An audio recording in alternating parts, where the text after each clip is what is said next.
Great. All right. Welcome everyone to our community call for November 14th. Can't believe we're that far into November already, but here we are. Paul knows because Paul's already here. I'm still behind. Yeah.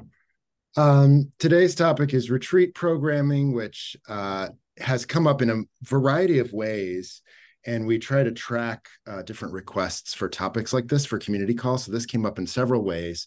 I'm hoping we'll be able to address all the little aspects that folks are curious to discuss in a peer discussion kind of way. So I'm not presenting on this, and we don't have a panel of facilitators, but we'll be facilitating you to discuss it in various ways. And we'll be able to kind of test for what topics are most alive in the room and make sure we address those. I thought we might start with just a general welcome and an invitation to put a word or a phrase in the chat about how you're doing, what you're holding, where you're at this afternoon. So we'll give a second to allow folks to think about where they might be and share that with the rest of the group in the chat before we talk more.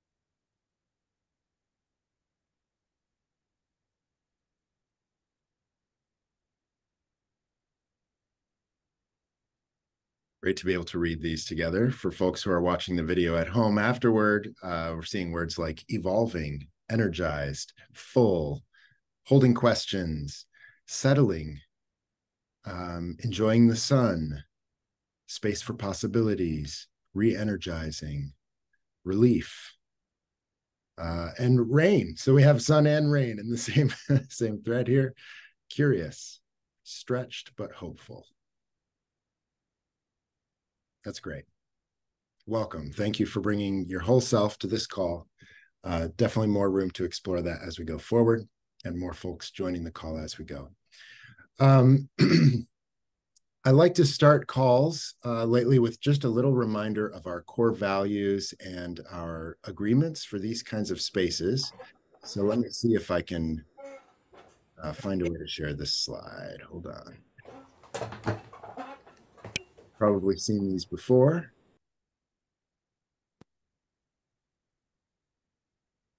There we go.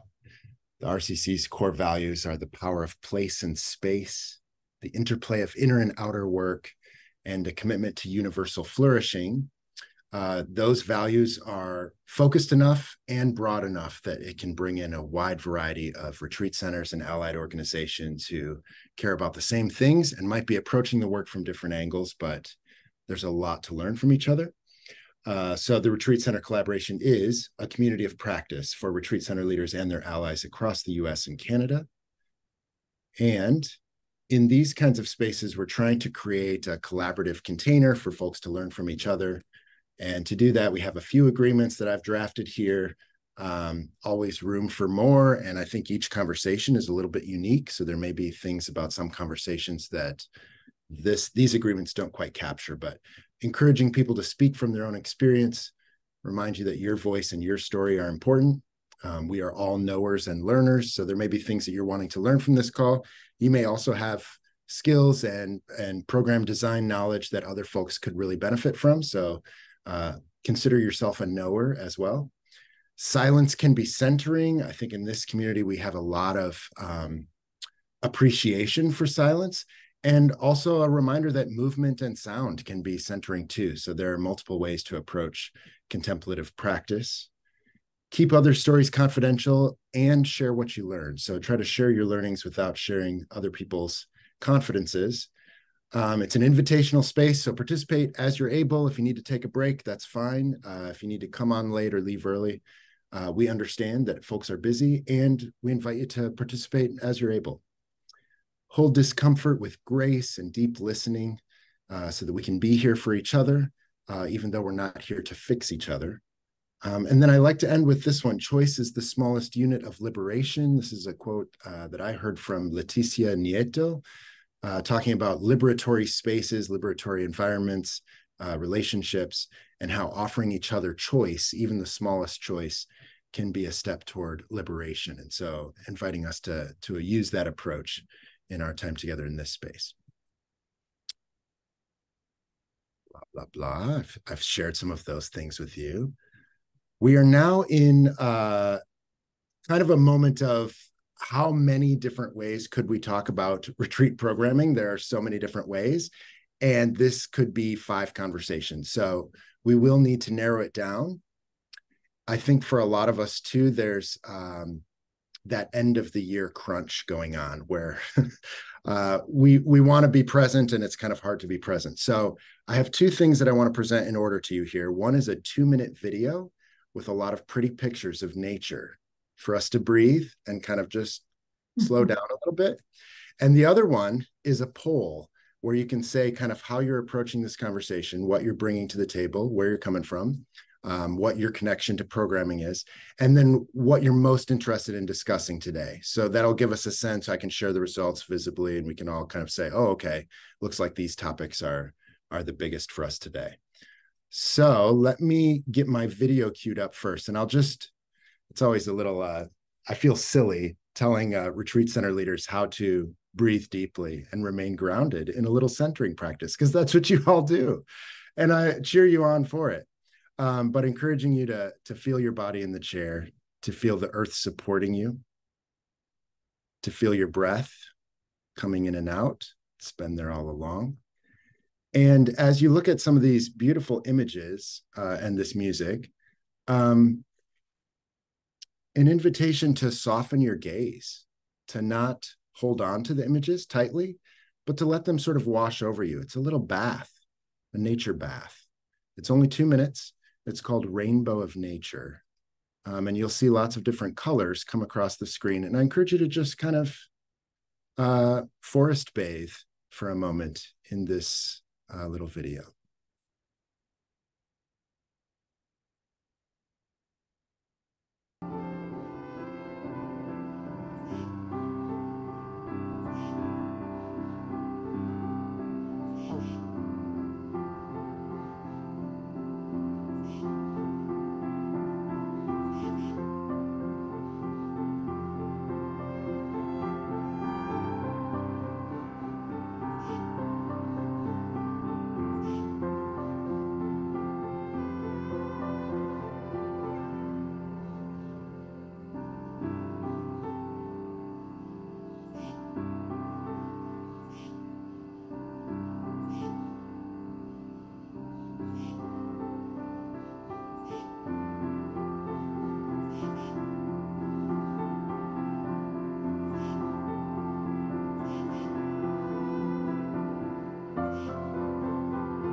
Ah,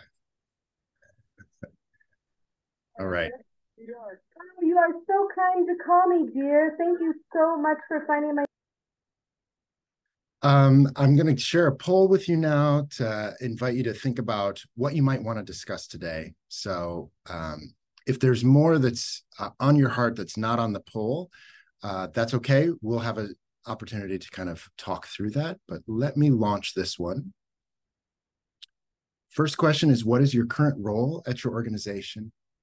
And the second question is, what are you most interested in discussing today?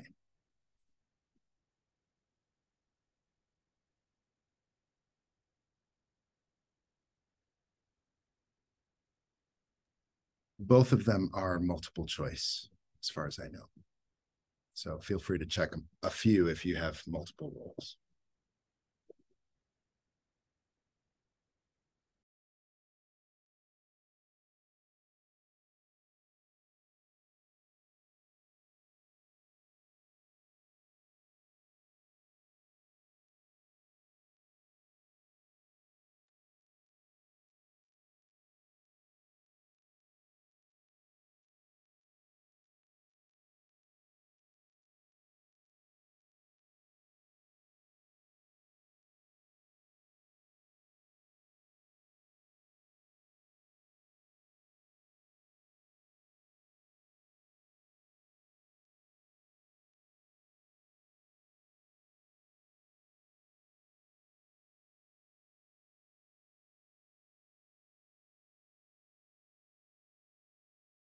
Just give you another couple seconds here.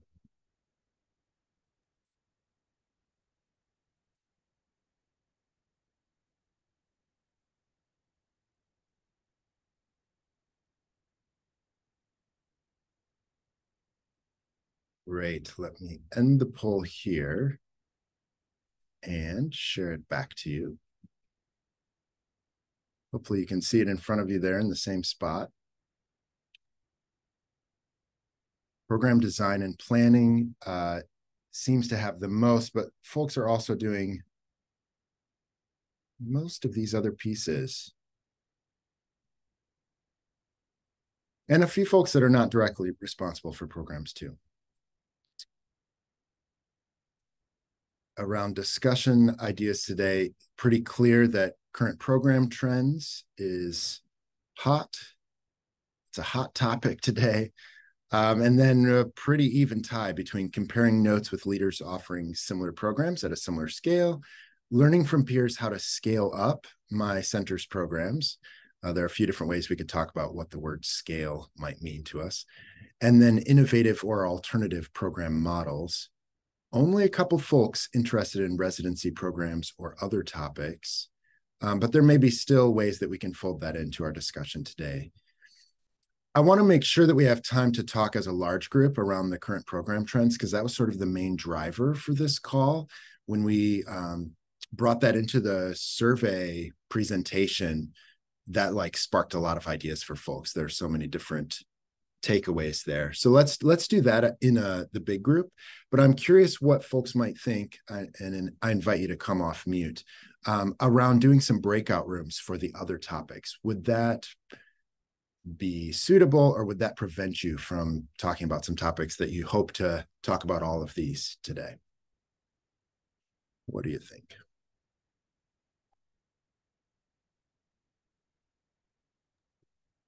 Thanks, David.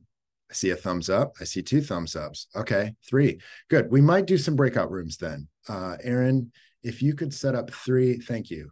Set up three breakout rooms for similar programs at similar scale, how to scale up a program, and innovative or alternative program models. And we can have those set up so that folks can choose where they want to go. Again, choice, the smallest unit of liberation. You can choose where you want to go and for how long you wish to stay there. But before we go to those, I think it might be nice to start by a discussion on trends that you're noticing. If you want, I can pull up the slide of the survey data that we gathered this summer. That could be a nice starting point. Okay, let me grab that for us.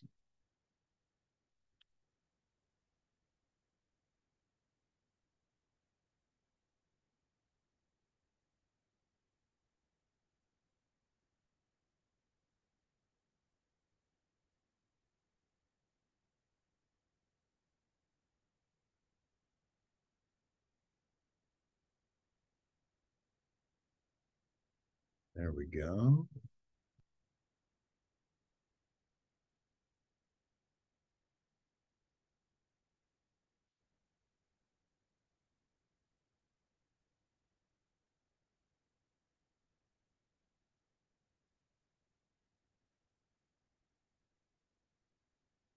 Changing programming trends. Here we were really talking about things that we've seen in 2023 and specifically around demand for certain kinds of programs. These are small, hard to read, sorry.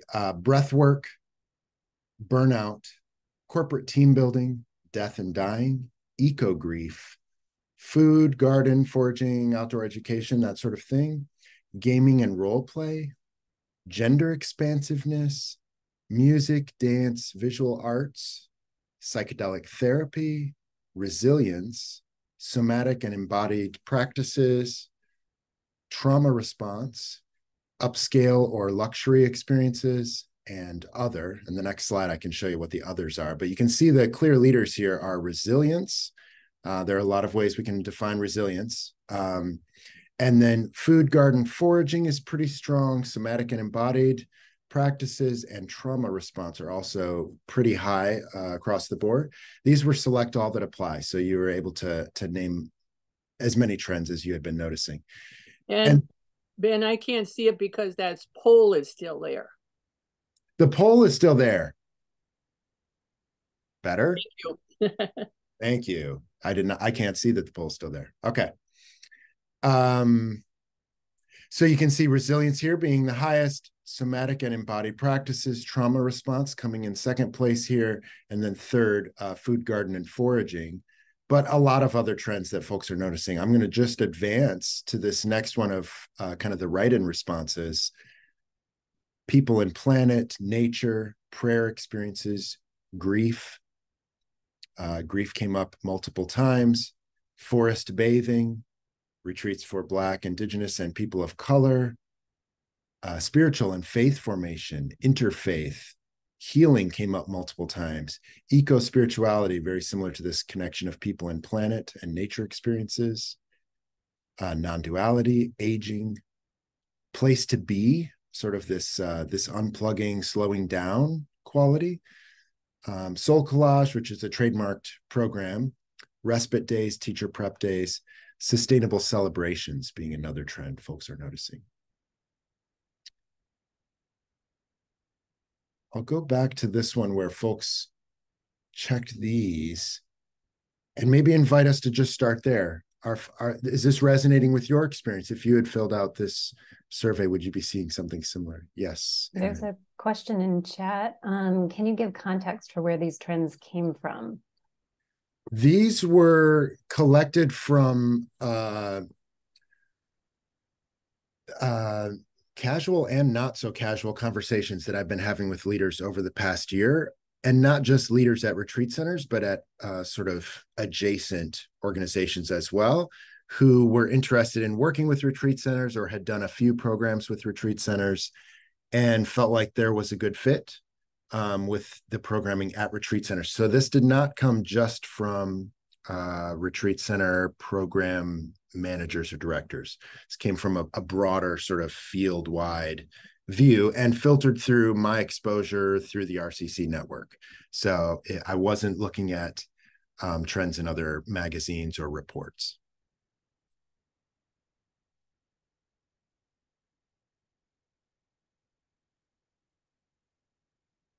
Some of these emerged in our conversations with the students who conducted the sustainability study, for example.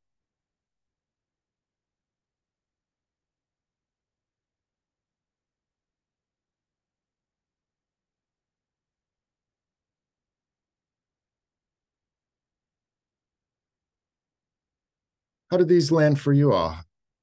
Familiar? Not familiar?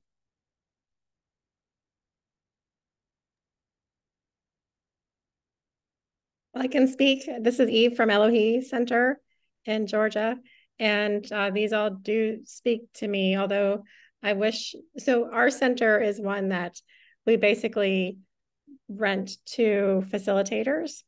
So we have a very small amount of our own programming, but for the majority is facilitators come and they lead their own retreats.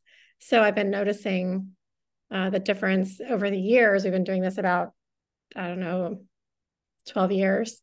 And definitely seeing more of the retreats for women of color have been hugely expanding with us, which I think is great because we are in North Georgia.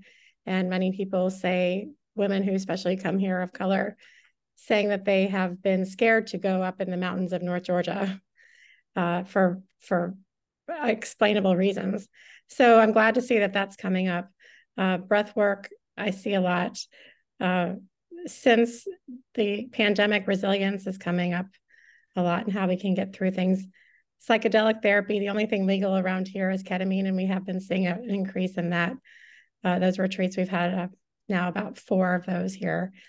I wish I could see more of death and dying and eco grief and food and gardening and foraging, and we're just not set up for that type of thing, but we have a few retreats kind of with forest bathing and nature therapy things. But I love seeing all the different ways.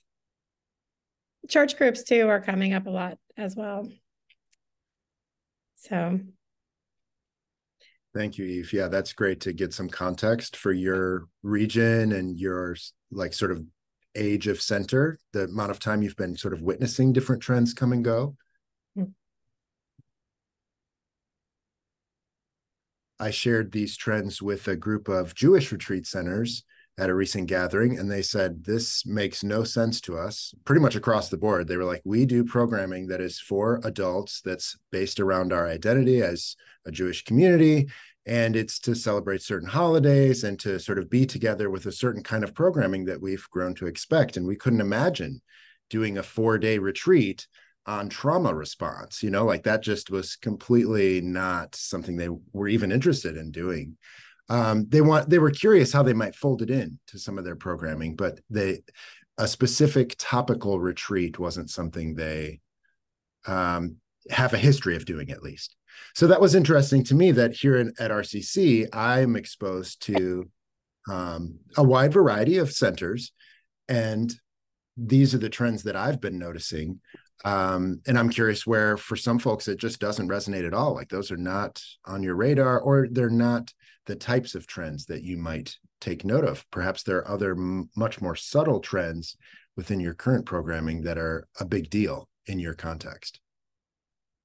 Ben, I'll speak to that in a moment, but first I just want to comment. Thank you for the sharing about what you experienced at the Jewish retreat centers, because as somebody in rural Wisconsin, I have been thinking about what about doing some retreats for our Jewish audience or for some other faith spaces. We are very, very rural, about 2.5 hours from the Twin Cities, about 3-4 hours from Milwaukee, et cetera. So that's really interesting to hear. And as I think about that for other audiences too, including women of color and such. So, but yeah, these do resonate. I also really appreciate a few places that provide added validation. I have a proposal right now that I'm finding very appealing about gender and aging. And so seeing that on there is helpful. I was curious as I first looked at this, like certainly the trauma response is an area that I really want us to get into, because I know there's a huge demand for that. And we do a lot of stuff with somatic and embodied work. And then we could easily be a yoga retreat center if we wanted to go that route. That's what we get so much demand for, in part because of some of the space that we have. But I'm really curious about the resilience, like what that looks like. I mean, that's a really broad term, so I'd be curious how that plays out in retreats. I'm thinking, oh, wow, that's not something that's on my radar, but what does that look like and what's that mean to other spaces? So thank you. I'm holding similar curiosity around that word resilience. And I wonder if that's part of why it got voted so high, is different folks are interpreting it differently. And some are thinking about psychological resilience or team resilience, individual personal resilience, and others might be thinking about physical resilience around food, energy, fuel, communications, climate, disaster preparedness, all these other pieces that are also part of resilience as a larger topic. And it may be that retreats are uniquely suited to aspects of cultivating resilience. And so it just feels familiar. But I welcome other folks' comments if you interpret that a little differently on based on your own context. I would also be very interested in hearing about how these programs are composed. And so, for instance, if you're doing something on trauma response or on dealing with grief, do you need a psychiatrist to be part of the program? Where's the ethical isn't exactly the word that I'm looking for, but you don't want to say, oh, this is about dealing with trauma and all we're doing is teaching you to sit. Yeah, being trauma informed about how you informed. put together a program like that. Yeah, it's more, it's important component parts. Mm-hmm.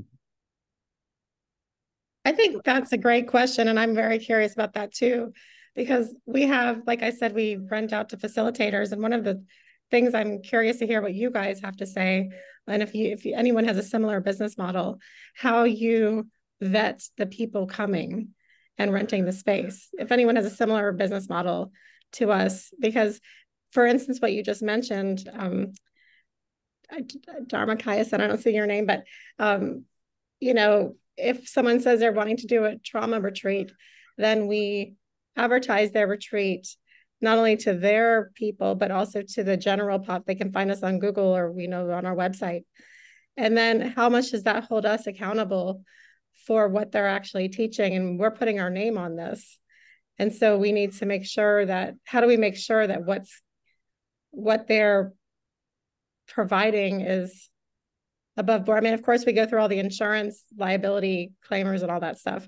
But if anyone has any comments on your experience, because I know we've had a couple experiences where I feel people have come to the retreat because they found us through another way from the teacher, and then they're disappointed in the retreat because it wasn't to what they were expecting. I see a couple of raised hands. Can we have many raised hands? Can we flag that, Eve? And I know Erin is taking notes. I might stop sharing here because I feel like we have a sense of what these are so that we can be in the group together a little bit more, and so that I can see the chat and keep track of you all. And let me go to Taya. Taya, am I saying your name correctly? Thanks, Ben. I'm Tia. Nice to see you all. I work at the Upland Center in the Catskills in New York State, and apologies, I was transiting back to New York City as this call started, so I dropped in and out a couple of times. No, I just wanted to briefly address the point about trauma and what it means to kind of responsibly hold space for that. I can't really address the question about vetting facilitators because normally our model is a little bit different there. Primarily, the facilitators that come are kind of responsible for their own content and methodology. But on the point of trauma, because we've had a lot of groups of like healthcare workers that were on the front lines during the COVID surge. We've had folks that are bringing in trauma and grief from different experiences related to their change making or just their personal lives.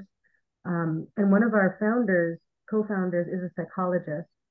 And so initially I was like, oh, this is great. We have a psychologist on the premises in case someone kind of falls into a crisis or really needs personalized support, because let's be honest, like things come up for people when they come to a retreat center, right? Particularly if it allows for some spaciousness. Often people get in touch with their bodies and themselves in ways that they couldn't as much in their regular grind. But just like a word of caution for anyone that's thinking down that path, one thing I learned was that it's really important to not position our center as like a source of therapeutic treatment of any sort, because if so, that becomes like subjected to treatment guidelines per state. And so we were like even try to avoid words like therapeutic or healing on our externally facing communication. So like informally, we have some people that are trained around crisis and trauma from a mental health angle that could, in a gentle and non-clinical way, perhaps offering like some self-regulation practices if someone's really having a lot of big stuff come up and things like that. But I just wanted to say that having someone that has like psychological training playing a role during a retreat, I believe, can get very fraught when it comes to like regulations and questions there. So at least in our case, and we're a startup and we're learning as we go, we've tried to keep it more on the side of just being very sensitive in our facilitation and the way that we're holding space there.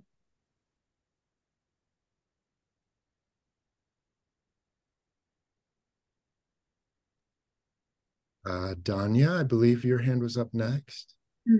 Yeah, just Eve, we went through a similar process a few years ago in terms of that struggle of accountability and who the center was attaching itself to.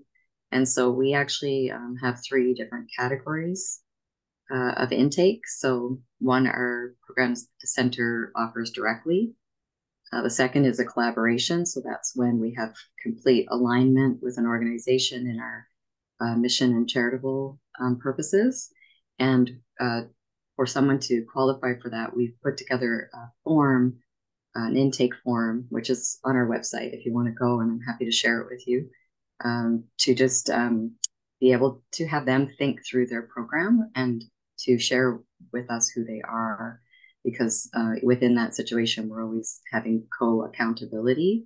So for us bringing in people, them bringing people to the table, but we are putting it out there from a marketing perspective. So we want to make sure that it's, in line, and that goes through our program committee. So it gives us a bit of a process to go through. And then the third category is just our rentals, which is a bit like what I think was saying, it's just they come, they use the space, it's their own programming, but it's not something that we put out, for example, on our website or through our social media. So happy to share any tools if you want to reach out.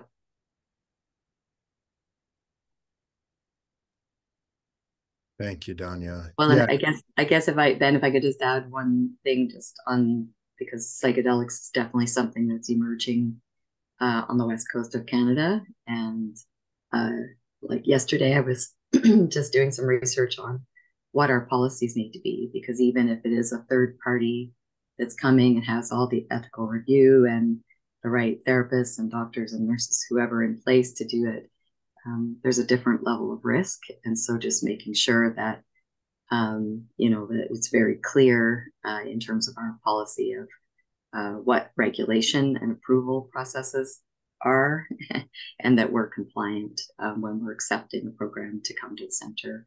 Because there's a lot of people that are out there doing it just, not that they haven't had some form of training, a certificate, that sort of thing, but they're not necessarily regulated. So right now that's a big one. Yeah, thank you. For folks who are volunteering to be contacted after this, if there's something that was shared and you want to follow up with Danya, for example, I just invite folks to share their contact information in the chat so we can keep track of each other.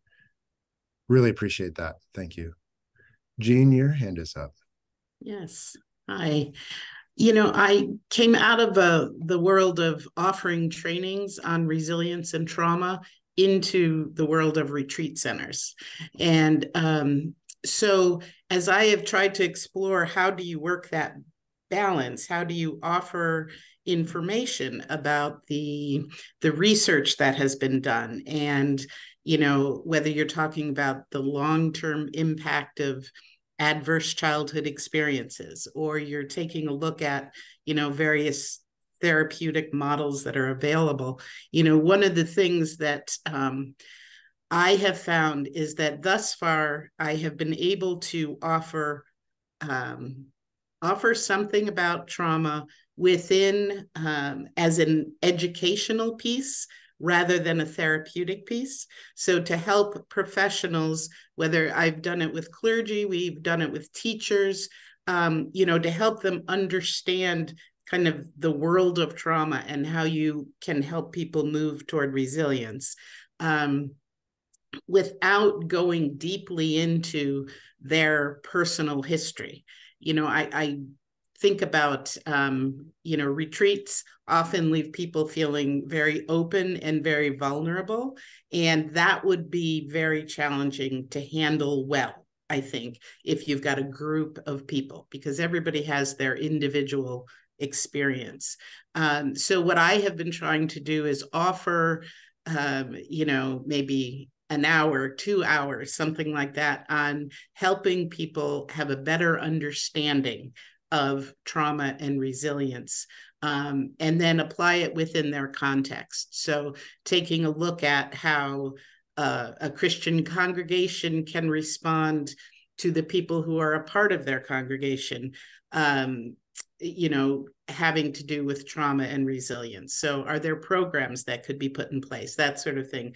So I have found that to be a safer context for people than to try to conduct a retreat that actually looks at an individual's trauma. That is such an individualized concern. You would need to have almost one-on-one support for the individuals participating if you really wanted to get deep into their own traumatic experiences. Thank you, Jean. I see Sonia's hand was up. I appreciate this conversation. One of the things that comes up at Southern Dharma is that people are, in some cases, recovering from unhealthy relationships with spiritual teachers who have abused their trust and acted unethically. And so, as an organization that is curating and delivering its own programs and inviting its own teachers, we have a really heavy responsibility around our ethical responsibility in not directing people into situations or relationships that are going to be destructive to them or that have the potential to that. And obviously we can't know everything about everyone, but, we do pay pretty close attention to it. And so, and I was bringing up with some of our colleagues at our gathering, sort of like, well, you all, many of you rent your spaces out to outside groups. What if one of these folks comes along and just says they want to rent your center? And the sense that I got from people was kind of like, oh, well, that's an outside group. Yeah, sometimes people show up with their gurus. We don't really know what they're doing, but, hopefully it's cool, and I was just thinking like, yikes, that makes me feel really concerned. And granted, there is no central authority, of course, for determining what is or is not, good content and correct ethical, behavior in regards to students. But I do think it's one that we need to pay pretty close attention to. And also, I really appreciated the distinction of the different categories. Like maybe there are programs that we offer, there are programs that we collaborate on, and then there are just things taking place in our space. Even for the things that are just taking place in the space, I think there needs to be some ethical orientation. Like one of our colleagues at the gathering was explaining that, he had, booked a group that came, and it turned out they were pretty right wing, and they had, flags hanging around the property, and, and for him anyway, I'm not, saying every retreat center needs to be this way, but didn't seem particularly values aligned. And like, is that okay? And so I feel like this is something we need to talk more about. And I completely agree in regards to the issue of positioning ourselves as treatment centers or care facilities. I have had to share that with our staff many times, that like if someone is in a situation where they are truly vulnerable and they need a kind of care that we are not trained or able to provide, they cannot come here. We do not have the capacity to support them, and we can't present ourselves that way. Aside from just from the legal issues, it's ethically not right.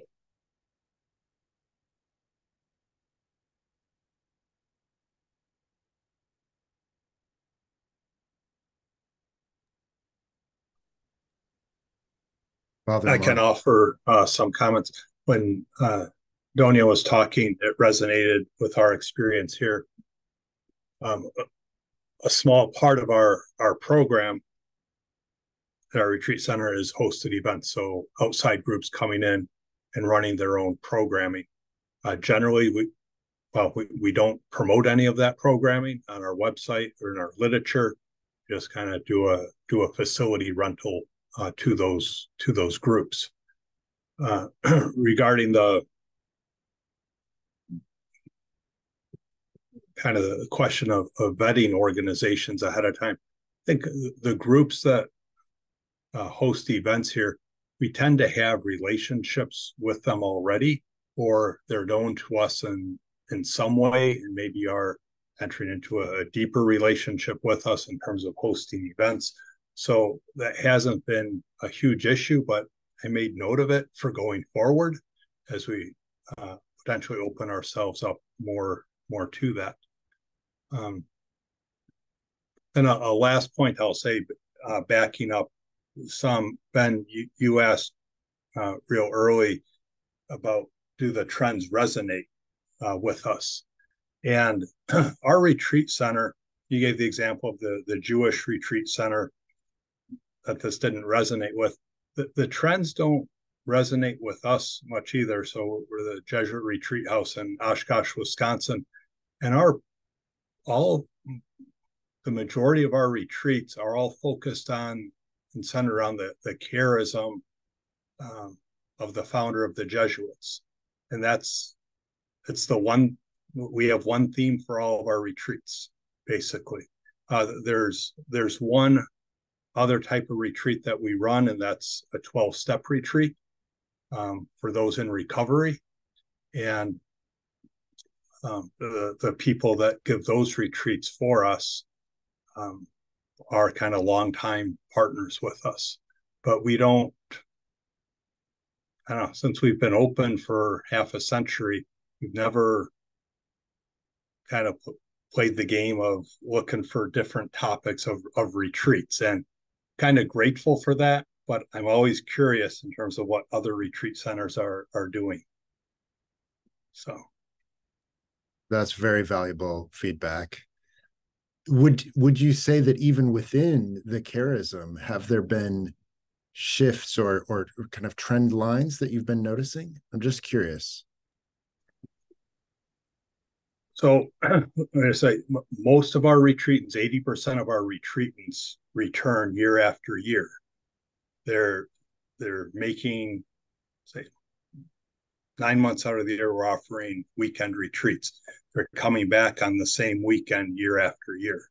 They're coming back for the same themed retreat. What's different will be the person who's preaching that retreat to them. And so they'll get a different perspective on the same theme, from a different voice, different parts of that charism highlighted. And the participants are coming to the retreat at a different moment of their lives too. So same theme, same setting, but there's a little difference. And each year they go a little deeper into that spirituality. Yeah, you can't step in the same river twice. That kind of right. Just gets deeper. Yeah. Great. Yeah, thank you for sharing. Brian, I see your hand up. Yes. Forgive me for arriving late. I had another presentation nearby. And if this has been covered, just tell me, Ben. For us, as a center founded in the Franciscan Catholic tradition, we have the ability to be welcoming of people of many different denominations, religious or non-religious, affiliated retreats. I don't know if this has been brought up, but because we operate within the territory of a Catholic church, a diocese, which is, well, pretty much the whole world, we find ourselves needing to make sure that speakers who are coming in, who are members of religious communities, sisters, nuns, whatever language you are familiar with, or clergy, need to be vetted by the local diocese, especially for the clergy who may be coming to provide any ministry, sacraments, things like that. And so that's easy to manage. The area that gets a little bit gray is when we have other speakers who may be coming in to speak about topics that might include some teachings of the Catholic faith, at which point the diocese wants to be able to vet those folks. So I think it's just important for us, and most of the presenters we know are well known to us or have been vetted previously or whatever. But as new ones come along, we have to check out their affiliation and make sure that there isn't an objection, so that we kind of stay in the same lane with the foundations of our place.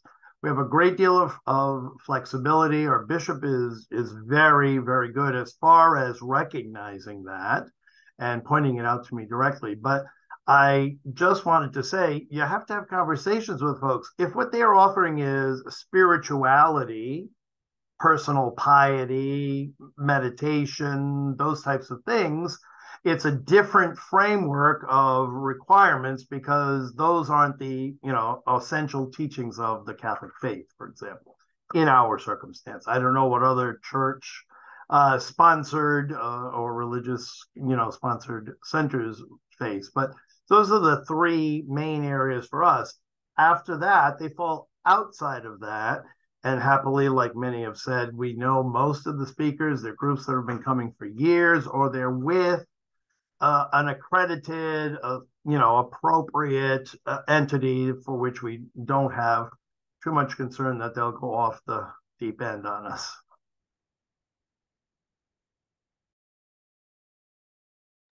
I see your hand there, Maureen. At the risk of, Brian may want to address this, but the issue of trauma Jane spoke about so well, Jean, pardon me.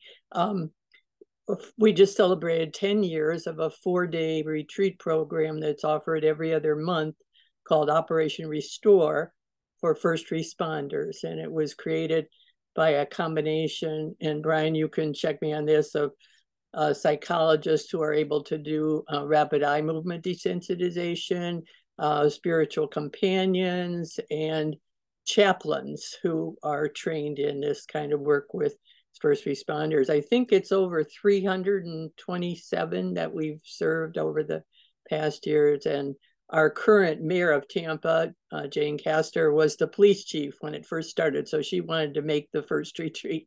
So that continues every other month. And it's been very powerful for people. It's had that healing capacity, but I think in a very contained way. I worked with missionaries returning for that often had trauma for a number of years. And I think there's ways to do it, as Jean said so well, where you stay within the boundaries that are safe. The only thing I would add is, we're at 430 in 10 years, which is great. But the other thing is each of those categories of team members are vetted by their appropriate agencies. If they pass muster, in their, as a therapist, psychologist in their field, we do the vetting on those. With the chaplaincies, we rely on the agencies to vet them. And then those who are working within our church or other communions, we vet them through those organizations. So it's a 3-layer kind of thing. It's not all one homogenized process. We've taken some of these retreat trend topics and I think found some overlaps, which is around some of the sensitivity and the kind of quality control that's related to managing some of these topics, which are much needed, but require a little extra care and foresight. Are there other pieces we want to discuss here in this moment around retreat programming trends before we go into breakout rooms that are a little more focused on specific topics?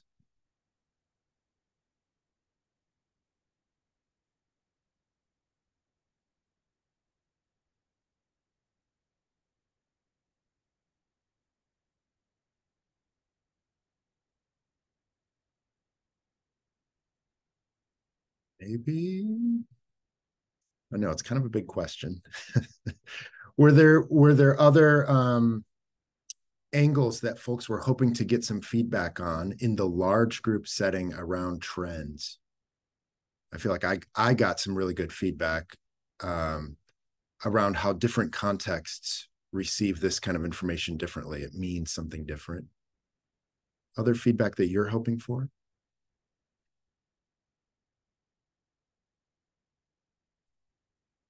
Okay. I'm excited to try the breakout rooms. Erin, do you want to give us a little heads up on what you've prepared in the background? Okay, so I've got 3 different rooms set up. Everyone should be able to choose the room that you want to go to. How long do we want to stay in the rooms, Ben? Well, I'm hoping that we can have the room sort of be a revolving door, that if it's a conversation you want to remain in, you could stay there for maybe 20 minutes.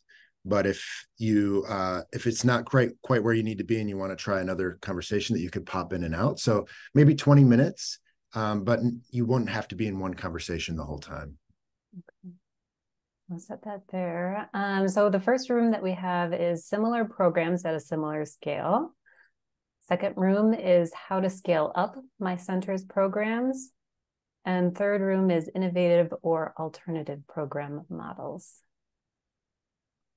For the similar programs at similar scales, I wonder if we might create a couple more breakout rooms that people can say, hey, let's go jump into breakout room 4 to talk about this one program at a certain scale. If you find somebody that's doing the same thing, so you don't have to crosstalk.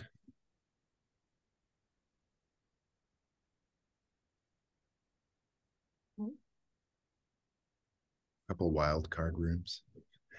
Do we want to just call them the wild card rooms? Yeah, I think we do. I think that's where we are. 20 minutes will take us to 2:45, and I'm hoping that we'll have another 10 minutes to kind of harvest together and see what folks are learning or where there might be some more energy to continue conversations.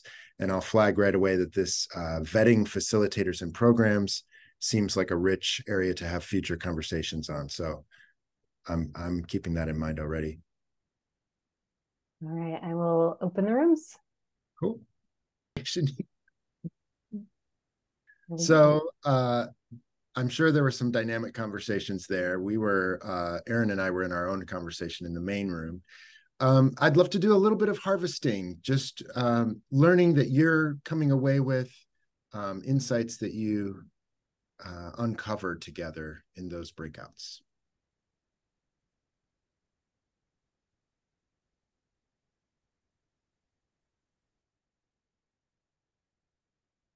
I can't speak for the second room that I was in, but the first room I was in was about the scaling up. And even as I clicked that, I thought to myself, I wonder what that means. And I took it according to what I thought. And then when we were in the group, I think there were at least 3 different interpretations. And so it was still very valuable. And easily could have been 3 different groups as well. So, and sort of like some of the other things you were saying. So my only regret is that the breakout rooms aren't recorded. And so there's some of that I'm like, oh, I wish I could go back and mine a little bit further. So. Okay, good. We can flag that. That can be another topic. Yeah. Other comments?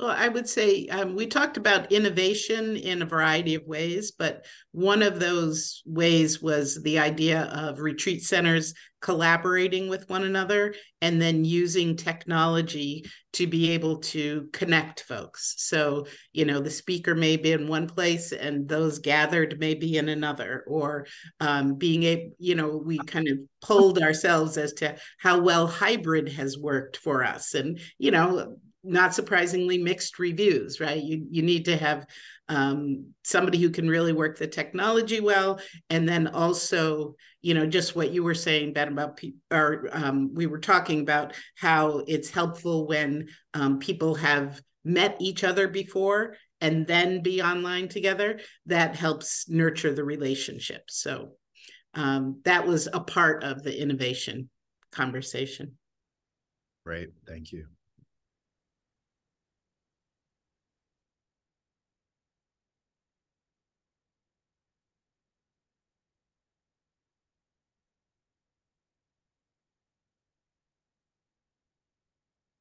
Other insights from the innovative or alternative program models? I'm curious what I threw in the word alternative because I felt like some programs don't feel like they're quite retreat programs, but they still happen and maybe work. And I'm curious if some of those came up.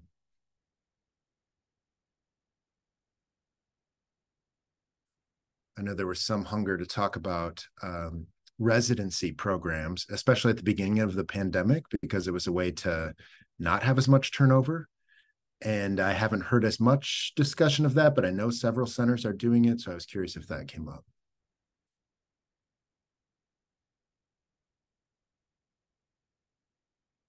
Can you explain what you mean by residency programs? Pardon my.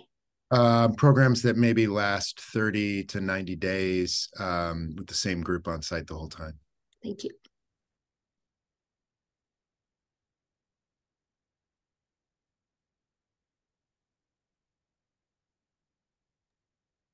We didn't talk about residency programs, but we did talk about the cosmology interest, and we're seeing a rise in that and cosmogenetic principles. And I shared that it's here for us. Yeah. Great.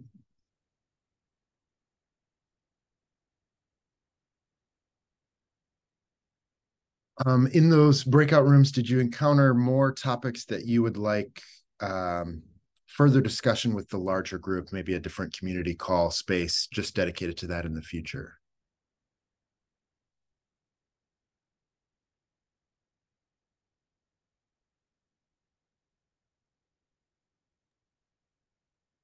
Jamie described for us a retreat that was managed and had both English and Spanish language used within that context. And I don't know if we needed a whole call on that, but I was fascinated to hear that. We've never tried anything like that. And in particular, with some of the groups we're just starting to develop relationships with, that would be a really valuable model to figure out how you did that and to learn some more. Great.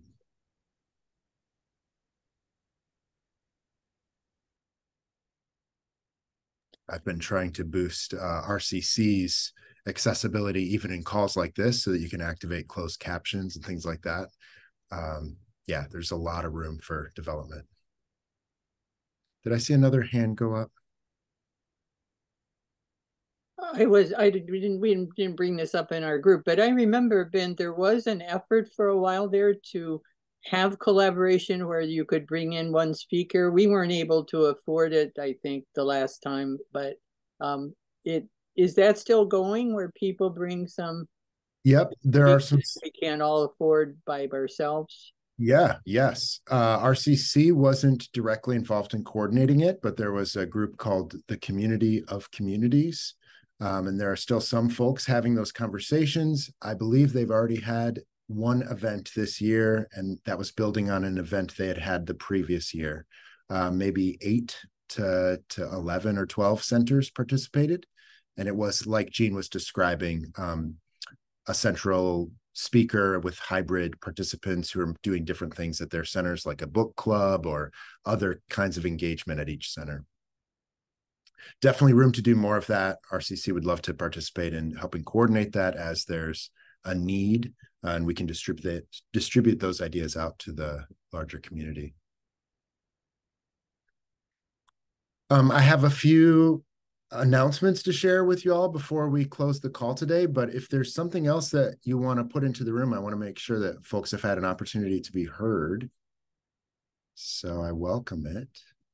One thing I'd like to hear sometime is stipends and how they're determined and what's working with virtual and in person. Great. I might add to that just pricing in general. Obviously, there's individual work to do on that, but there might be different formulas that people use that would be interesting to share. Right. I can't share it right now because I would have to dig through some files, but we did have a discussion around pricing at the Midwest Centers gathering, and it was wild to see all the variety and all the different ways that folks came up with those numbers. But those are available in the sort of an anonymized version of that is available in the Google Docs folder for public community kind of research. I can get it to you. I'll share that our next community call is November 28th. It's going to be focused around gratitude and focused around poetry. So inviting you to bring a poem to share. It's going to be facilitated by a former member of the RCC steering committee, Margarita Solis-Steele, who lives in Philadelphia and works with Mother Boniface Spirituality Center. So she'll be facilitating that call. I want to let folks know that the Peace Through Action USA partnership that RCC is entering into, working to bring AmeriCorps members to retreat centers across the United States, they are looking for folks to complete an application form to become a service site. The deadline for that is December 8th, so it's coming up. This is not saying that you're definitely going to do it, but it's just expressing interest and helping them know how they might tailor this to retreat centers. So I've shared some of those links in the chat. And then for folks who have some free time this afternoon or tonight, depending on where you're located, my collaborative partner, Brenda Salgado, the program director for the Racial Healing Initiative, is holding a conversation tonight called Restoring the Heart of Our Relationships. And I've put the link in the chat there to register. That's free. And I have not been to one of them yet, but she's holding 3 in a row. This is the second out of 3. So I'm looking forward to participating in that. Thank you for being here and being part of this learning community. I could really feel the energy from this conversation. There's so many ideas in the room. I apologize that we can't go deeper and that we can't record the breakout rooms and like chew on it more, but I hope that you'll be able to follow up with each other and that we'll be following up more in future community calls. So thank you for being a part of this space. Happy Thanksgiving to all. Yay. Thanks all. Take care. You. Thanks, Ben. You bet. Good to see you. Really appreciate